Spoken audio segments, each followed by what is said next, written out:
पिछले हफ्ते और इस हफ्ते का स्टॉक मार्केट का एक माहौल काफी इंटरेस्टिंग रहा। एक तरफ मार्केट ट्यूसडे को थोड़ा स्लिप किया, लेकिन उसके बाद स्ट्रॉन्ग रिकवरी देखने को मिली। सेंसेक्स ने लगभग 800 पॉइंट्स का बाउंस मारा है और निफ्टी भी 24,900 के करीब पहुंच गया। इन्वेस्टर्स का मूड थोड़ा कॉशियस था FIIs के हेवी आउटफ्लोज की वजह से, लेकिन डोमेस्टिक बाइंग ने सेंटिमेंट को बैलेंस किया। ऐसे टाइम में SME IPO स्पेस भी काफी एक्टिव है। नए IPOs आ रहे हैं, इन्वेस्टर्स का इंटरेस्ट भी बना है और बज़ भी काफी है। तो चलिए आज की वीडियो में बात करते हैं इस हफ्ते आने वाले 2 नए SME IPO के बारे में। तो शुरू करते हैं आज का ये एपिसोड।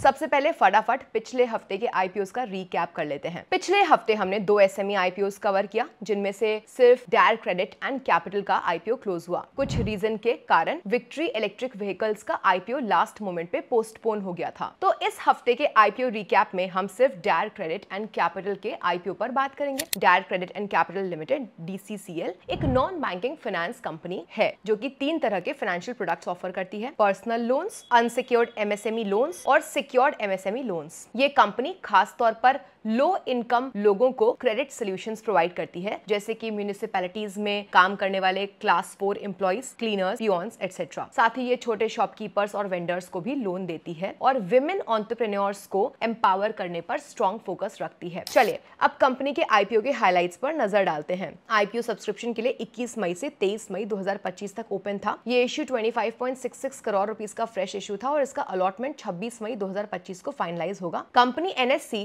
SME पर 28 मई 2025 को लिस्ट होगी। कंपनी के शेयर्स को अभी तक 18.69 टाइम्स सब्सक्राइब किया गया है। तो पिछले हफ्ते के IPOs जो क्लोज हुए थे, हम उनके बारे में जान चुके हैं। चलिए अब देखते हैं कि इन्हें कैसा रिस्पॉन्स मिला है in terms of subscription and listing gains. Since इस वीक सिर्फ डायर क्रेडिट एंड कैपिटल का ही SME IPO क्लोज हुआ था, हम आपको बताना चाहेंगे कि इसके बारे में हमने लास्ट वीक ऑलरेडी एक डिटेल्ड वीडियो बनाया है, इसलिए इस बार हम दोबारा इस पर डीप डाइव नहीं कर रहे हैं। अगर आपने वो वीडियो मिस कर दी है तो डिस्क्रिप्शन में लिंक मिल जाएगा, और तो और आप ऊपर आई कार्ड पे भी उसे डायरेक्टली एक्सेस कर सकते हो। चलिए फ्रेंड्स अब आगे बढ़ते हैं और बात करते हैं आने वाले हफ्ते में आ रहे SME IPOs के बारे में। सबसे पहले हम बात करेंगे यूनिफाइड डेटा टेक लिमिटेड के बारे में। यूनिफाइड डेटा टेक अपने 144.47 करोड़ रुपीस का IPO लेके आ रही है, जो 100% ऑफ सेल है। सब्सक्रिप्शन के लिए IPO 22 मई से स्टार्ट होगा, 26 मई 2025 तक चलेगा। इस IPO का प्राइस बैंड 260 से 273 रुपीस पर शेयर रखा गया है, जिसकी 27 मई 2025 को अलॉटमेंट और 29 मई 2025 को BSE SME पर लिस्टिंग होने की उम्मीद है। 2010 में शुरू हुई Unified Data Tech Solutions Private Limited यानी UD टेक मुंबई बेस्ड एक IT सर्विस प्रोवाइडर है, जो अपने इनोवेटिव और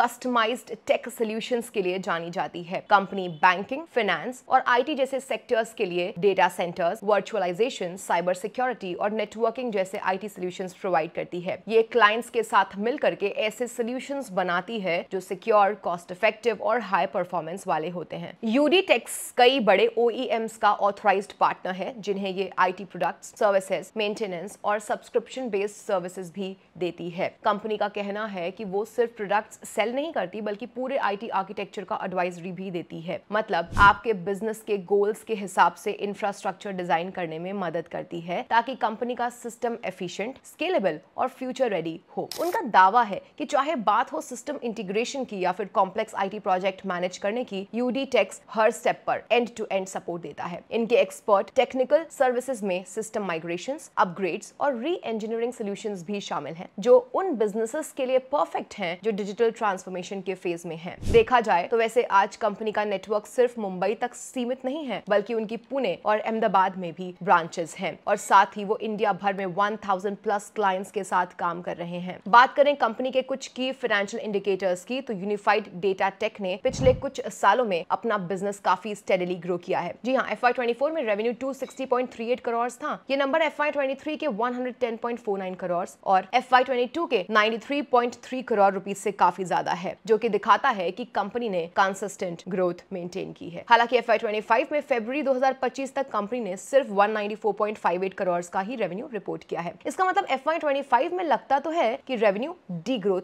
होने वाला है, मगर अगर आप प्रॉफिटेबिलिटी यानी कि EBITDA और पैट मार्जिन की तरफ नजर डालोगे तो वहां नंबर्स FY24 से FY25 में काफी बेहतर हैं। फरवरी 2025 तक EBITDA 33.17 करोड़ था, जबकि FY24 में ये 27.87 करोड़ था। FY23 और FY22 में EBITDA 12.47 करोड़ रुपीस और 11.14 करोड़ रुपीस था। EBITDA मार्जिन भी इंप्रूव हुए हैं। FY24 में 10.7% थे और अब फरवरी 2025 तक 17.05% तक पहुंच गया है। पैट यानी कि प्रॉफिट आफ्टर टैक्स फरवरी 2025 तक 31.68 करोड़ रुपीस रहा। FY24 में ये 25.13 करोड़ था, जबकि FY23 और FY22 में 10.4 करोड़ रुपीस और 8.83 करोड़ रुपीस था। पैट मार्जिन भी ग्रेजुअली बेहतर हुआ है, अब 16.28% तक आ गया है, जो कि पहले अराउंड 9 से 10% था। मार्जिन में इंप्रूवमेंट मेनली ईज इन रॉ मटेरियल प्राइसेस और एम्प्लॉय बेनिफिट एक्सपेंसेस में गिरावट की वजह से नजर आ रहा है। फ्रेंड्स, रिटर्न्स की बात करें तो ROE फरवरी 2025 तक 39.66% रहा और ROCE 43.66%। FY24 में ये थोड़ा और बेहतर था। ROE 48.81%, ROCE 52.55%। नेट वर्थ भी इंप्रूव होते हुए FY22 के 28.52 करोड़ से FY24 में 64.04 करोड़ और फरवरी 2025 तक 95.73 करोड़ रुपीस हो गई है। लेकिन इन्वेस्टर्स को थोड़ा कंपनी के सडनली बढ़ते रिसीवेबल्स और शॉर्ट टर्म डेट को क्लोजली मॉनिटर करना चाहिए। टेक की ग्रोथ स्टोरी इंप्रेसिव है, लेकिन एक और चीज है जो थोड़ा कंसर्न क्रिएट करती है और वो है कस्टमर कॉन्सेंट्रेशन। फरवरी 2025 तक कंपनी का 62.29% रेवेन्यू सिर्फ टॉप 5 क्लाइंट से आया। पिछले कुछ सालों का पैटर्न भी ऐसा ही है। FY24 में 79.4%, FY23 में 72.79% और FY22 में 62.49%। मतलब है कि कंपनी का मेजर बिजनेस कुछ सिलेक्टेड क्लाइंट्स पर डिपेंड करता है। ये डिपेंडेंसी ना एक रिस्क बन सकती है अगर इनमें से कोई भी बड़ा क्लाइंट अपना बिजनेस किसी और वेंडर को दे दे या उनका IT बजट कट हो जाए तो यूनिफाइड डेटा टेक के रेवेन्यू पर डायरेक्ट इंपैक्ट पड़ सकता है। और BFSI सेक्टर की डोमिनेंस भी इसी बात को और हाईलाइट करती है। फरवरी 2025 में लगभग 71% रेवेन्यू सिर्फ इसी एक सेक्टर से आया। अगर बैंकिंग या फाइनेंस सेक्टर में स्लो डाउन आता है या कोई रेगुलेटरी डिस्ट्रप्शन होता है तो कंपनी का ओवरऑल परफॉर्मेंस प्रेशर में आ सकता है। तो जब तक कंपनी अपने क्लाइंट बेस को और ज्यादा डाइवर्सिफाई नहीं करती और नए सेक्टर्स में स्ट्रॉन्ग प्रेजेंस नहीं बनाती, तब तक ये क्लाइंट कॉन्सेंट्रेशन उनके लिए एक सिग्निफिकेंट बिजनेस रिस्क बना रहेगा। एक बात नोट करने लायक है कि यूडी टेक ने कई बड़ी टेक्नोलॉजी कंपनीज के साथ स्ट्रेटेजिक पार्टनरशिप्स भी एस्टैब्लिश की हैं, जिन्हें ओरिजिनल इक्विपमेंट मैन्युफैक्चरर्स OEMs कहा जाता है। इन पार्टनरशिप्स के through U D Tech authorized OEM distributors के साथ मिलकर उनके IT प्रोडक्ट्स और सर्विसेज का ऑथराइज्ड रीसेलर बन गया है। इस कोलैबोरेशन से यूडी टेक ऑर्गेनाइजेशंस को अपने ऑपरेशंस को बेहतर बनाने में मदद करता है, साथ ही उनके नेटवर्क्स, डेटा और एप्लीकेशंस को नए साइबर थ्रेट्स से सुरक्षित रखता है। यूडी टेक की मजबूत पार्टनरशिप्स उसे web security, data protection, virtualization और क्लाउड सिक्योरिटी जैसे कॉम्प्रिहेंसिव सॉल्यूशंस प्रोवाइड करने में सक्षम बनाती हैं, जो अलग-अलग इंडस्ट्रीज के लिए कस्टमाइज्ड होते हैं। इंडस्ट्री के लीडर्स के साथ सीधा काम करने की वजह से यूडी टेक अपने क्लाइंट्स को कटिंग एज टूल्स और टेक्नोलॉजीज डिलीवर करता है, जिससे वो अपने डिजिटल एसेट्स को इफेक्टिवली सिक्योर कर सकते हैं। कंपनी के अपने डिस्ट्रीब्यूटर्स के साथ स्ट्रॉन्ग रिलेशनशिप्स उन्हें बेटर डील्स नेगोशिएट करने में मदद करते हैं, जिससे कॉम्पिटिटिव प्राइसिंग और अधिक वैल्यू कस्टमर्स को मिलता है। ये पार्टनरशिप्स यूडी टेक को एक्सपर्ट टेक्निकल सपोर्ट और ट्रेनिंग प्रोवाइड करने की भी सहायता देती है, ताकि कस्टमर्स ऑफर्ड सॉल्यूशंस का पूरा लाभ उठा सकें। इस प्रकार से यूडी टेक अपने क्लाइंट्स को सिर्फ प्रोडक्ट्स ही नहीं बल्कि एक पूरा इकोसिस्टम और सपोर्ट सिस्टम डिलीवर करता है, जो उनकी डिजिटल सिक्योरिटी और ऑपरेशनल एफिशिएंसी को नए स्तर पे ले जाता है। लेकिन इन्वेस्टर्स के लिए एक बात ध्यान में रखने जैसी है कि यूडी टेक के restated financial statements statutory auditor के द्वारा नहीं बल्कि एक पीयर रिव्यूड चार्टर्ड अकाउंटेंट ने प्रोवाइड किए हैं, जो स्टैट्यूटरी ऑडिटर नहीं है। इससे एक्यूरेसी और अकाउंटेबिलिटी में रिस्क हो सकता है। स्टैट्यूटरी ऑडिटर बिजी होने की वजह से ये काम किसी और ने किया, जिससे फाइनेंशियल रिपोर्टिंग की ट्रांसपेरेंसी पर सवाल उठ सकता है। ये एक पोटेंशियल रिस्क फैक्टर है जो इन्वेस्टर्स को ध्यान में रखना चाहिए। आइए अब बात करते हैं अगले हफ्ते आने वाली दूसरी कंपनी के बारे में, जो कि है Estonia labs limited. So friends, Estonia labs का 37.67 करोड़ रुपीस का फुल्ली फ्रेश इशू आईपीओ अगले हफ्ते आने वाला है। मतलब अनलाइक यूडी टेक, ये कंपनी जो पैसा मार्केट से उठाएगी वो सीधा उनके ग्रोथ के काम आएगा और किसी पुराने इन्वेस्टर या प्रमोटर का एग्जिट नहीं हो रहा है। आईपीओ सब्सक्रिप्शन के लिए ओपन हो रहा है 27 मई से, अलॉटमेंट की उम्मीद है 30 मई को और लिस्टिंग एनएससी एसएमई पर 3 जून को होने का प्लान है और इसका 128 से 135 रुपीस पर शेयर का प्राइस बैंड फिक्स किया गया है। अब बात करते हैं कि इस आईपीओ से रेज किए गए फंड्स का कंपनी क्या करेगी। देखा जाए तो एस्टोनिया लैब्स ने काफी थॉटफुली अपने ऑब्जेक्टिव्स सेट किए हैं। सबसे पहले अराउंड 1.29 करोड़ रुपीस का बजट रखा गया है बोलिविया, साउथ अमेरिका में अपने प्रोडक्ट्स का रजिस्ट्रेशन करवाने के लिए। मतलब ग्लोबल एम्बिशन दिख रहा है, देश से सीधा साउथ अमेरिका तक। फिर 5.23 करोड़ रुपीस का एलोकेशन है ऑइंटमेंट बनाने वाली प्लांट एंड मशीनरी के लिए। ये इक्विपमेंट सेकेंड फ्लोर पर लगने वाली है एग्जिस्टिंग फैसिलिटी में, लेकिन पर्पस क्लियर है, एक्सपोर्ट के लिए वर्ल्ड क्लास स्टैंडर्ड्स फॉलो करके प्रोडक्शन करना। इंटरेस्टिंगली 4.95 करोड़ रुपीस डेडिकेट किया गया है एडवर्टाइजिंग और ब्रांड बिल्डिंग के लिए, यानी कि नाम बनाना है, सिर्फ दवाई नहीं। टेक और आईटी बैकबोन के लिए 0.68 करोड़ रुपीस का एलोकेशन किया गया है, लेकिन सबसे बड़ा हिस्सा 19.75 करोड़ रुपीस का वर्किंग कैपिटल के लिए रखा गया है, यानी कि day to day operations smoothly चलाने के लिए, और बाकी का पैसा जनरल कॉर्पोरेट पर्पसेस के लिए रखा गया है। इसी के साथ अब बात करते हैं कि कंपनी आखिर करती क्या है। देखिए, एस्टोनिया लैब्स की शुरुआत 2017 में हुई थी और तब से ये कंपनी फार्मास्यूटिकल्स और कॉस्मेटिक्स दोनों के लिए कॉन्ट्रैक्ट मैन्युफैक्चरिंग में काफी एक्टिव रही है। और हाँ, कंपनी के ऑपरेशंस सिर्फ इंडिया तक ही लिमिटेड नहीं है, इनके कई इंटरनेशनल क्लाइंट्स भी हैं। वैसे देखा जाए तो इनकी प्रोडक्ट लाइनअप में काफी वैरायटी भी देखने को मिलती है। एंटीबायोटिक्स से लेकर एंटी कोल्ड मेडिसिन,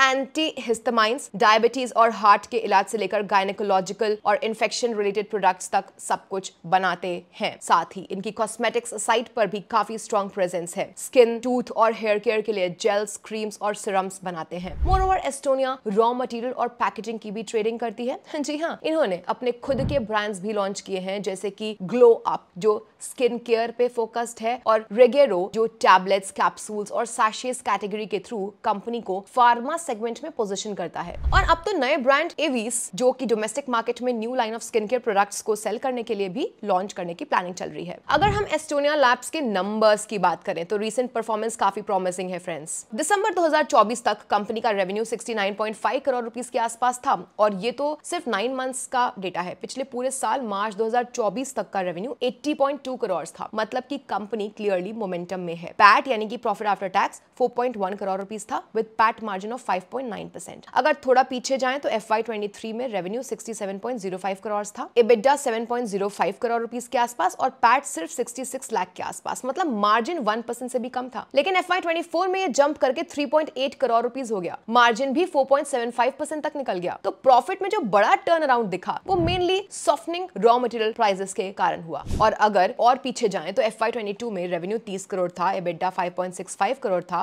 पैट सिर्फ 25 लाख। EBITDA मार्जिन की बात करें तो FY22 में ये 18.8% था जो FY23 में गिर गया 10.52% तक, लेकिन FY24 में फिर से सुधार करके 14.6% और दिसंबर तक 15.93% हो गया। वैसे एस्टोनिया लैब्स का बिजनेस मॉडल काफी स्केलेबल है और देखा जाए तो ये भी एक कंट्रीब्यूटिंग फैक्टर है इनके स्ट्रॉन्ग फाइनेंशियल ग्रोथ के पीछे। इनके स्केलेबल मॉडल का मेन रीजन है उनका कस्टमर सेंट्रिक और ऑर्डर ड्रिवन अप्रोच। जी हाँ, यानी कि कंपनी वही बनाती है जिसकी डिमांड है, बिना एक्स्ट्रा रिसोर्स को वेस्ट किए। ये एक ऐसे मॉडल पे काम करता है जहां एग्जिस्टिंग रिसोर्सेज का पूरा यूज होता है, क्वालिटी के साथ सप्लाई होती है और जैसे जैसे डिमांड बढ़ती है वैसे वैसे कॉस्ट एफिशिएंट भी होते जाते हैं। और स्केल आया है नए मार्केट्स और नए प्रोडक्ट्स एक्सप्लोर करके, चाहे वो इंडिया हो या फिर इंटरनेशनल मार्केट्स। कस्टमर्स की नीड्स समझना, उनको टारगेट करना और कंसिस्टेंटली क्वालिटी डिलीवर करना, यही इनका ग्रोथ इंजन है। प्रोडक्ट ऑफरिंग्स की बात करें तो एस्टोनिया के पास काफी वाइड रेंज है, फार्मास्यूटिकल्स से लेकर के कॉस्मेटिक्स तक, antibiotics, anti cold, anti histamine, diabetes, heart related, gynaecological, pain relief, fungal infection और मल्टीविटामिन जैसे ट्रीटमेंट्स तक सब कुछ मिलता है। साथ ही स्किन और हेयर केयर के लिए gels, creams, serums, oils, lotions सब अवेलेबल है। इनका हर प्रोडक्ट फार्मास्यूटिकल और कॉस्मेटिक इंडस्ट्री के स्ट्रिक्ट स्टैंडर्ड्स को फॉलो करता है, जिससे क्वालिटी पे कोई कॉम्प्रोमाइज नहीं होता है। एस्टोनिया लैब्स की एक और बड़ी स्ट्रेंथ है उनका वेल डाइवर्सिफाइड कस्टमर और सप्लायर बेस। मतलब ये नहीं कि बिजनेस सिर्फ कुछ सिलेक्ट क्लाइंट्स या वेंडर्स पर डिपेंडेंट है, ये चीज उनकी स्टेबिलिटी और लॉन्ग टर्म सस्टेनेबिलिटी दिखाती है। अब नंबर्स की बात करें तो दिसंबर 2024 तक के पीरियड में टॉप 5 कस्टमर्स ने मिलकर टोटल रेवेन्यू का सिर्फ 30.6% दिया और टॉप 10 कस्टमर्स ने 41% के आसपास। यही पैटर्न पिछले साल भी दिखा। FY24 में टॉप 10 कस्टमर्स का कंट्रीब्यूशन था 51.86% और FY23 में 74.55%। हाँ, पहले थोड़ा कंसंट्रेशन ज्यादा था, लेकिन अब दिख रहा है कि कंपनी ने अपना कस्टमर बेस डाइवर्सिफाई करना शुरू कर दिया है। यानी अब रेवेन्यू कई सोर्सेस से आ रहा है, एक या दो बड़ी कंपनीज पर निर्भर रहने की जरूरत नहीं पड़ती। सप्लायर्स के केस में भी सेम स्टोरी है। दिसंबर 2024 तक टॉप 10 सप्लायर्स का शेयर टोटल परचेजेस का सिर्फ 33.9% था, जबकि FY23 में ये 41.96% था और FY22 में 55.73%। क्लियरली दिखाता है कि कंपनी ने सोर्सिंग को भी काफी डाइवर्सिफाई कर दिया है। अलग अलग सप्लायर्स के साथ काम करके उन्होंने सप्लाई चेन को ज्यादा रेजिलिएंट बना लिया है। लेकिन एक रिस्क है जो हम फ्लैग करना चाहेंगे। देखिए, ओवर द काउंटर यानी कि OTC ड्रग्स बनाने वाली कंपनीज को US FDA को हर साल मैंडेटरी फीस देनी होती है, जो अब तक कंपनी ने नहीं भरी है। यानी कि अभी कंपनी के बनाए गए OTC प्रोडक्ट्स जैसे कि basic pain killers, cold cough medicine etcetera को US लॉ के हिसाब से मिस ब्रांडेड माना गया है और ये प्रोडक्ट्स एस्टोनिया लैब अब US मार्केट में लीगली बेच नहीं सकती। अभी के लिए एस्टोनिया लैब्स का नाम FDA के एरियर्स लिस्ट में आ गया है, जो कि अनपेड कंपनीज की लिस्ट होती है। जब तक ये इशू रिजॉल्व नहीं होता तब तक कंपनी अपने OTC प्रोडक्ट्स US में सेल नहीं कर सकती और इस वजह से उनकी ब्रांड रेपुटेशन, मार्केट वैल्यू और बिजनेस ऑपरेशंस पर बुरा असर पड़ सकता है। और तो और कंपनी ने पहले कुछ रेगुलेटरी फाइलिंग्स और कॉर्पोरेट एक्शंस के केसेस में गलतियां की हैं, जैसे कि कुछ डिटेल्स गलत देना, फाइलिंग्स में डिले होना या कुछ कंप्लायंसेस टाइम पर कंप्लीट ना करना। इसके वजह से कंपनी के ऊपर पेनल्टीज भी लग चुकी हैं। लेकिन देखने वाली बात यह भी है कि इनके ट्रैक रिकॉर्ड की वजह से इन्हें फ्यूचर में अप्रूवल्स और परमिशंस लेना मुश्किल हो सकता है। अगली कंपनी जिसकी हम बात कर रहे हैं वो है पेपर इंडस्ट्री से बिलोंग करने वाली कंपनी। हम बात करने वाले हैं निकिता पेपर्स की। फ्रेंड्स, निकिता पेपर्स लिमिटेड अपना 67.54 करोड़ रुपीस का IPO ला रही है, जो पूरा एक फ्रेश इशू होगा। IPO का सब्सक्रिप्शन विंडो 27 मई से 29 मई 2025 तक ओपन रहेगा। टेंटेटिव अलॉटमेंट डेट 30 मई को एक्सपेक्टेड है, जिसके बाद रीफंड्स और डीमैट क्रेडिट 2 जून 2025 तक कंप्लीट होने की संभावना है। लिस्टिंग NSE SME प्लेटफॉर्म पर 3 जून 2025 को होने का एक्सपेक्टेशन है। IPO का प्राइस बैंड 95 से 104 रुपीस पर शेयर के बीच रखा गया है और मिनिमम लॉट साइज 1200 शेयर्स का होगा। इस इशू में टोटल 64,94,400 शेयर्स ऑफर किए जा रहे हैं। अब देखते हैं कंपनी IPO के फंड्स का यूज कैसे करेगी। वेल, सबसे बड़ा हिस्सा लगभग 50 करोड़ रुपए एक नई पावर प्लांट के कैपिटल एक्सपेंडिचर में लगाया जाएगा, जिससे कंपनी के मैन्युफैक्चरिंग ऑपरेशंस को एनर्जी सिक्योरिटी और कॉस्ट एफिशिएंसी दोनों मिलेगी। इसके अलावा 5 करोड़ रुपए का फंड वर्किंग कैपिटल रिक्वायरमेंट्स के लिए रखा गया है, जिससे डेली ऑपरेशंस को स्मूथली रन किया जा सके और कुछ हिस्सा जनरल कॉर्पोरेट पर्पसेस और इशू एक्सपेंसेस के लिए एलोकेट किया गया है, जिससे कंपनी अपनी स्ट्रेटेजिक और एडमिनिस्ट्रेटिव नीड्स को भी मैनेज कर सकती है। तो अब चलिए समझते हैं निकिता पेपर्स लिमिटेड का बिजनेस मॉडल और ऑपरेशंस क्या है। वेल, कंपनी की शुरुआत 1991 में हुई थी, जब industrial estate Panipat road Shamli UP में एक kraft paper manufacturing unit establish की गई थी, जिसकी initial capacity 30 TPD ton per day थी। तब से लेकर आज तक कंपनी ने काफी बार कैपेसिटी एक्सपैंड और टेक्नोलॉजी मॉडर्नाइज किया है, ताकि प्रोडक्ट क्वालिटी मार्केट स्टैंडर्ड्स के हिसाब से बनी रहे। और आज कंपनी की installed capacity approx 1,33,000 metric tons per annum है। Nikita papers mainly kraft paper बनाती है, जो कि 80 से 200 GSM के रेंज में आता है across multiple burst factor BF grades. इस डाइवर्स GSM और BF पोर्टफोलियो की वजह से कंपनी हर सेगमेंट के क्लाइंट्स, चाहे पैकेजिंग हो या कॉरुगेटेड बॉक्स मैन्युफैक्चरर्स, सबको केटर कर पाती है। कंपनी ने रिसेंटली अपने प्रोडक्ट ऑफरिंग को और डाइवर्सिफाई करने के लिए एक नया इनिशिएटिव लिया है, और वो है fluting media multi liner kraft paper project. इस एक्सपेंशन के अंडर एक नई पेपर मशीन PM2 इंस्टॉल और कमीशन की गई है, जिसकी production capacity 250 ton per day है। ये मशीन न सिर्फ कैपेसिटी इंक्रीज करती है, बल्कि बेटर और हायर ग्रेड पेपर मैन्युफैक्चर करने में भी मदद करती है। फ्लूटिंग मीडिया का use packaging industry, specially corrugated packaging में होता है, जिसका डिमांड कंसिस्टेंटली स्ट्रॉन्ग है। इस नए वैल्यू एडेड सेगमेंट में एंट्री के जरिए कंपनी ने अपनी रेवेन्यू बेस को ब्रॉडन किया है और पेपर पैकेजिंग इंडस्ट्री में अपनी पोजीशनिंग को और भी कंसोलिडेट किया है। चलिए अब बात करते हैं कुछ की रिस्क फैक्टर्स की, जो कि निकिता पेपर्स के बिजनेस मॉडल के लिए रेलेवेंट है। सबसे पहला कंसर्न है रॉ मटेरियल कॉस्ट वोलेटिलिटी। जी हाँ, कंपनी का core raw material waste paper है और इसकी pricing market dynamics, global recycling rates और डिमांड सप्लाई चेंजेस के बेसिस पर काफी फ्लक्चुएट करती है। अगर वेस्ट पेपर की कॉस्ट बढ़ती है तो directly production cost per pressure आता है, जिसका इम्पैक्ट मार्जिन्स पर पड़ता है। ये कॉस्ट फ्लक्चुएशंस अगर एफिशिएंटली एब्जॉर्ब ना किए गए तो प्रॉफिटेबिलिटी वॉलेटाइल हो सकती है। वैसे तो फ्रेंड्स कंपनी ने सोर्सिंग डाइवर्सिफाई करने और प्रोसेस ऑप्टिमाइज करने जैसे स्टेप्स लिए हैं, लेकिन ये रिस्क अभी भी इनहेरेंट है। दूसरा मेजर रिस्क है कस्टमर कॉन्सेंट्रेशन का। सो कंपनी का business limited set of clients पर डिपेंडेंट है। जी हाँ, FY22 से दिसंबर 2024 तक हर साल टॉप 10 कस्टमर से 65 से 84% तक का रेवेन्यू आया। अगर इनमें से कोई भी बड़ा कस्टमर चला जाए या ऑर्डर साइज रिड्यूस हो जाए तो रेवेन्यू और मार्जिन्स दोनों पर ही सीधा इंपैक्ट आएगा। साथ ही कंपनी के पास कोई भी लॉन्ग टर्म बाइंडिंग कॉन्ट्रैक्ट्स नहीं है। सारे ऑर्डर स्पॉट परचेज या रोलिंग बेसिस पर मिलते हैं। ये अनसर्टेनिटी बिजनेस विजिबिलिटी और प्लानिंग को इंपैक्ट करती है। एक और इंपॉर्टेंट पॉइंट है ज्योग्राफिकल कंसंट्रेशन रिस्क। देखिए, निकिता पेपर्स के मैन्युफैक्चरिंग ऑपरेशंस पूरी तरह शामिली उत्तर प्रदेश में लोकेटेड हैं। अगर किसी भी वजह से जैसे local unrest, power outage, flood या इंफ्रास्ट्रक्चर डिस्ट्रप्शन से ऑपरेशंस रुकते हैं तो पूरा सप्लाई चेन डिस्टर्ब हो सकता है। कंपनी का एक्सपेंशन या डाइवर्सिफिकेशन अभी इस लिमिटेड रीजन से बियॉन्ड नहीं गया है, जो कि एक मटेरियल ऑपरेशनल वल्नरेबिलिटी क्रिएट करता है। कंपनी का इन्वेंट्री टर्नओवर भी एक डिक्लाइनिंग ट्रेंड दिखाता है। FY22 में ये 10.29 था, जो FY24 दिसंबर तक घटकर 5.79 रह गया। इसका मतलब यह है कि इन्वेंट्री ज्यादा टाइम तक ब्लॉक हो रही है, जो वर्किंग कैपिटल प्रेशर क्रिएट करता है। अगर डिमांड फोरकास्ट एक्यूरेट नहीं रही तो एक्सेस इन्वेंट्री कॉस्ट, ऑब्सोलेसेंस और स्टोरेज इश्यूज अराइज हो सकते हैं।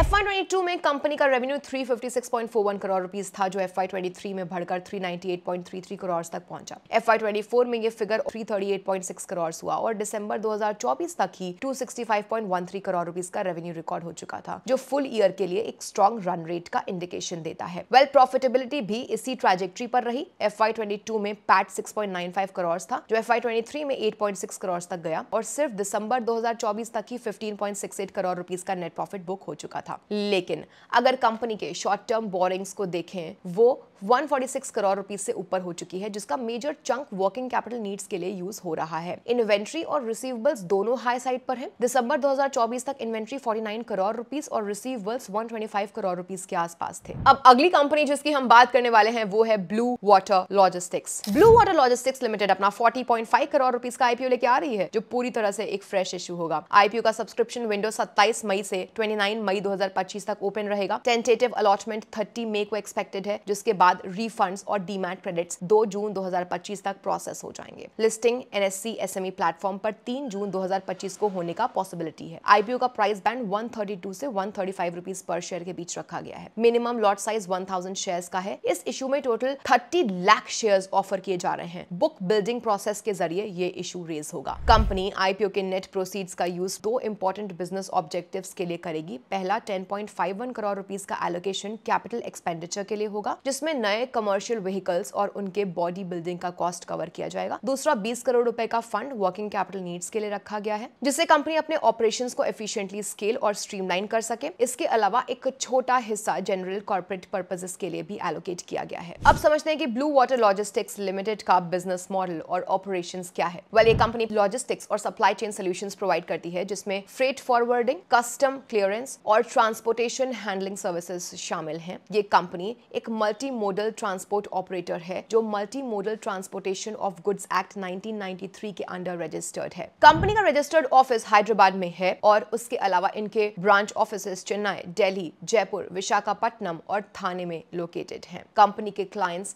मेजरली इंपोर्ट एक्सपोर्ट सेक्टर से बिलोंग करते हैं, जहां ये services confectionery products, chemicals, crockery, natural stones, textiles, electronics और फिटनेस इक्विपमेंट जैसे सेगमेंट्स को केटर करती है। अपने day to day business operations में company commercial vehicles, air freight space, rail transport और जरूरत पड़ने पर वेयर हाउसिंग और कस्टम फ्रेट स्टेशंस भी ऑर्गेनाइज करती है। एज ऑफ 31 मार्च 2025 कंपनी के पास 25 कमर्शियल व्हीकल्स का फ्लीट था और आईपीओ प्रोसीड्स से company additional 20 commercial vehicles purchase करने वाली है, जिससे ऑपरेशनल स्केल और डिलीवरी कैपेसिटी दोनों बढ़ेंगे। FY23 से FY25 तक कंपनी ने तेलंगाना, गुजरात, महाराष्ट्र, राजस्थान, तमिलनाडु, दिल्ली, पंजाब, कर्नाटक कर्नाटका, उत्तर प्रदेश, एमपी, ओडिशा जैसे स्टेट्स में सर्विसेज प्रोवाइड की हैं। साथ ही इंटरनेशनल क्लाइंट्स के लिए सिंगापुर और यूएई तक ऑपरेशंस एक्सपैंड किया है। कंपनी ने कई इंटरनेशनल फ्रेट नेटवर्क्स के साथ पार्टनरशिप्स भी एस्टैब्लिश की हैं, जिनके जरिए इंटरनेशनल फ्रेट फॉरवर्डिंग और house bill of leading issuance जैसे वैल्यू एडेड सर्विसेज प्रोवाइड किए जाते हैं।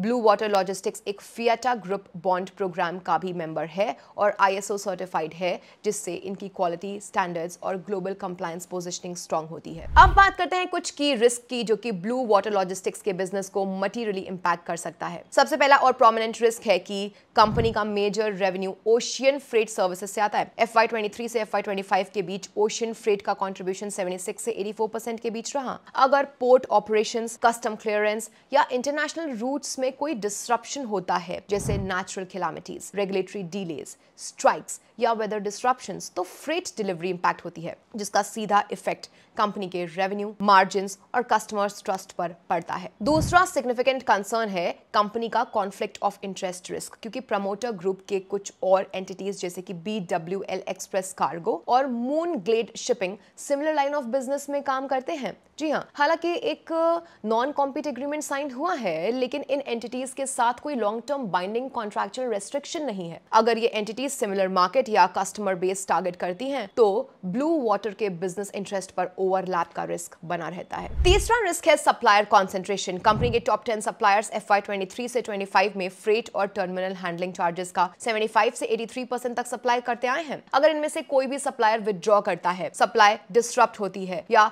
प्राइसिंग टर्म्स अनफेवरेबल होते हैं, तो ऑपरेशंस और कॉस्ट स्ट्रक्चर पर डायरेक्ट इंपैक्ट आता है। हालांकि अब तक कोई मेजर लॉस ऑफ सप्लायर नहीं हुआ है, लेकिन लॉन्ग टर्म रिलायबिलिटी और बार्गेनिंग पावर दोनों पर प्रेशर रह सकता है। एक और क्रिटिकल फैक्टर है कंपनी का डिपेंडेंसी ऑन रोड ट्रांसपोर्टेशन। जी हाँ, इंडिया जैसे मार्केट में ड्राइवर्स की availability, political unrest, road conditions और रीजनल डिस्टर्बेंसेस डिलेज और डैमेज कॉज करते हैं। अगर किसी भी शिपमेंट में डिले, लॉस या मिसहैंडलिंग होता है, तो कस्टमर कॉम्पेंसेशन, लायबिलिटी और ऑपरेशनल कॉस्ट दोनों बढ़ते हैं। साथ ही रिपीटेड डिले से रेपुटेशन डैमेज भी हो सकती है, जो कि लॉन्ग टर्म क्लाइंट रिटेंशन और न्यू बिजनेस अपॉर्चुनिटीज को इफेक्ट करते हैं। अब चलिए नजर डालते हैं इस कंपनी के फाइनेंशियल परफॉर्मेंस पे। FY22 में कंपनी का रेवेन्यू 84.66 करोड़ था। FY24 में ये 138.67 करोड़ रुपीस तक पहुंच गया और FY25 में और भी तेजी से बढ़ के 196 करोड़ रुपीस का रेवेन्यू जनरेट हुआ। प्रॉफिटेबिलिटी भी स्टेडी रही है। FY24 में कंपनी ने 5.94 करोड़ रुपीस का नेट प्रॉफिट दिखाया, जो FY25 में स्ट्रॉन्ग बाउंस के साथ 10.67 करोड़ तक पहुंच गया। इस ग्रोथ के पीछे freight margins, volume scale up और मल्टी मोडल एक्सपेंशन का इंपैक्ट क्लियरली दिख रहा है। सो फ्रेंड्स, ये थे 4 upcoming SME IPOs, UD Tech, Estonia labs, Nikita papers और ब्लू वाटर लॉजिस्टिक्स। चारों ही अलग इंडस्ट्रीज से हैं, अलग कहानियां लेके आए हैं। UD Tech बैंकिंग, फाइनेंस और IT जैसे सेक्टर्स के लिए data centres, virtualisation, cyber security और नेटवर्किंग जैसे IT सॉल्यूशंस प्रोवाइड करता है। फाइनेंशियल्स धीरे धीरे ग्रो हो रहे हैं और ये एक नीश सेगमेंट में अपना स्पेस बनाना चाहती है। वहीं दूसरी तरफ एस्टोनिया लैब्स एक फार्मा और कॉस्मेटिक प्रोडक्ट्स की कॉन्ट्रैक्ट मैन्युफैक्चरिंग कंपनी है, जिसका स्केल और मार्जिन पिछले कुछ सालों में काफी बेहतर हुआ है, लेकिन रेगुलेटरी कंप्लायंस में कुछ गड़बड़ियां भी रही हैं। दूसरी तरफ Nikita papers understandably paper business में है और ब्लू वाटर लॉजिस्टिक्स वहीं एसेंशियली लॉजिस्टिक्स और सप्लाई चेन सॉल्यूशंस प्रोवाइड करती है। कहने का मतलब यह है कि चारों IPOs में ग्रोथ पोटेंशियल भी है और अपने अपने रिस्क भी हैं। IPO में पैसा लगाना एक अपॉर्चुनिटी हो सकता है, लेकिन हर अपॉर्चुनिटी को समझना जरूरी है। इसीलिए सिर्फ लिस्टिंग गेन्स के लिए ही नहीं, बल्कि लॉन्ग टर्म अंडरस्टैंडिंग के साथ ही इन्वेस्टमेंट डिसीजन लेना चाहिए। अगर आपको ये वीडियो हेल्पफुल लगी है तो प्लीज इसे लाइक जरूर ठोक दीजिएगा और अपने इन्वेस्टर दोस्तों के साथ शेयर करिएगा। नए हैं तो सब्सक्राइब करना मत भूलिएगा, ताकि आपको मिलते रहें ऐसे ही ऑनेस्ट और ग्राउंडेड एनालिसिस इन्वेस्टिंग की दुनिया से। फ्रेंड्स, नीचे कमेंट्स में बताइए कि आप किस कंपनी को ज्यादा प्रॉमिसिंग मानते हैं। मिलती हूं आपसे नेक्स्ट वीडियो में, तब तक के लिए bye bye, happy investing. This is me Agrika signing of.